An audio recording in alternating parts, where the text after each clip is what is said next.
Hey, Jason Rice here, Lotpop. Going to do our quick tip, December 21 days of dealerships do's and don'ts. Now, there's a ton of things that cost dealers gross, but I'm talking about the major one thing that kills a gross profit at dealers, no matter how good they are. I want to go over that. The mute button is not pushed. I got my DWS dealer workshop stuff on hat. This is so I want to go over what I think kills a lot of dealers when we help them get cleaned up. This is the one thing that still, if dealers don't get, thank you, Jeremy. I'm glad. I was hoping my mute button wasn't hurt. This is the one thing that kills every dealer's overall profit potential.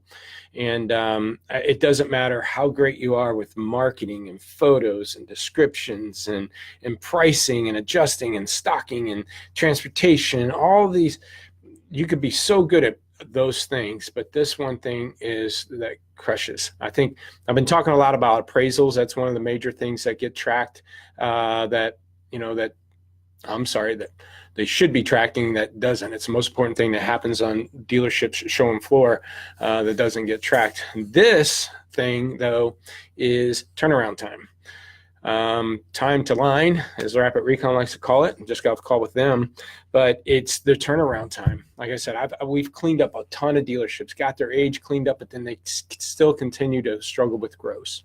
Or I go, when I was traveling and going to stores, we get a lot of dealers that are turning inventory 12, 15 times, and they're still struggling with gross. And I'd scratch my head wondering, why? You guys are doing so good with turning your inventory. Your photos are great, pricing, adjustments, and they're on top of it. But when I looked at their sale rate, what percentage were they selling fresh? They're only selling 30, 40, 50% of their deals were coming out in the first 30 days. And the top performing stores were pushing out 60, 70% of their sales in the first 30 days. And a lot of it had to do with turnaround time. How fast do they get a car either transported or traded in, paperwork's done, in and out of service to in and out of detail, and all those different steps. And, I know I work with some dealers with tools like Rapid Recon, and the dealer could have 20, 30, 50 different steps on that whole turnaround process. But it really, there's just probably 4 or 5 key categories you can chunk that into. But we got a lot of dealerships cleaned up, and my joke is like, I say when we help a dealer or anybody cleans up their aged inventory, it's more, I always thought it was like hiring a physical trainer, but it's more like hiring a dietitian, like a Jenny Craig. You can eat right and lose weight and hold up your fat pants next to your skinny body, but you might not be able to run a mile or do 10 push-ups because cardiovascular wise, you didn't really work out. You just lost weight. And that's what happens to a lot of dealers. They clean up their inventory, but if that turnaround time is still suffering, they're going to have an age problem and a gross problem. And even though their turn is at 15, that just means they have a good aging policy and they get rid of cars sooner than later. But gross isn't maximized until you can push 60 to 70% out of your sales out in the first 30 days. And the turnaround is the one that's killing everybody, time and time again. And so definitely, I was talking about things that dealers have to worry about going into 2019. Trades and CPO are the 2 things I think dealerships really need to focus on, because I think turnaround time has been on a radar for a while, and a lot of dealers are getting serious about it. But we're doing a calculator with Rapid Recon, and they had it way more in depth.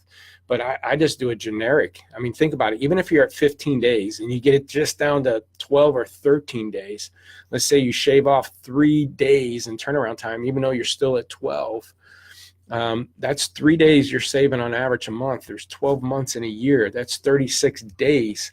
That's an extra month of selling, actually more if you're counting working days. So if you're selling 100 or 150 a month and you're averaging $2,000 front and back copy at 150, extra deals at the end of the year, that's a lot of money. That's $300,000 of added gross to your profitability for that year by just shaving 3 days off and going from 15 to 12. So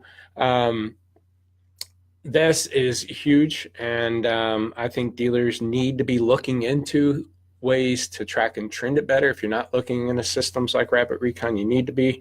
I don't get a bird dog from any company. I don't refer none of that stuff. I'm just saying that this, I just know that product off the top of my head, and I know the guys there and what their intentions are. But take a look at your turnaround time. Do everything you can to shave off. And it's just like a diet.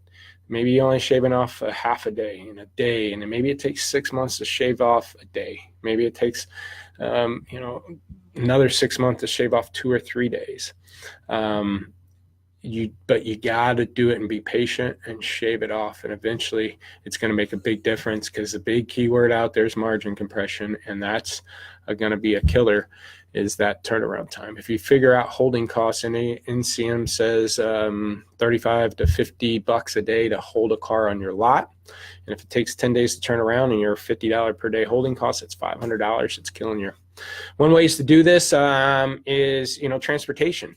Think about it. If you're getting transportation, but they can't get it to you till Friday, and the guy that can get it to you by Wednesday is 150 bucks cheaper or more expensive, pay the 150 bucks, because the difference in what you're paying in holding costs, you'll pay it either way. And you'd rather have that car in your lot. Same with parts and holds and things like that. Do you have to buy the factory part? Maybe you do if it's CPO or something, or can you go non-factory and get the part quicker, or drive down the street to where it has it instead of waiting for it and get it in there. So do what you can to shave that time off and get that area working, because once you streamline that and you have a good aging policy and you could push cars out aggressively in the first 30 days, you're not going to be complaining about gross and volume. So I hope this was helpful. This is, again, tip number 6, the do's and don'ts. Do track turnaround time. Do get it better, because it's going to be a big impact on your overall success. If you want a free inventory evaluation, just go to lotpop.com. All these videos and tips go up on our YouTube channel. Look for Lotpop Inc. Subscribe there. Also get uploaded into the podcast arena, so you can go into iTunes and see anything there, or SoundCloud, so it should be available on other avenues. If you can't watch, you can listen. And jrice@lotpop.com if you want to email me, or 844-LOTPOP4. Thanks.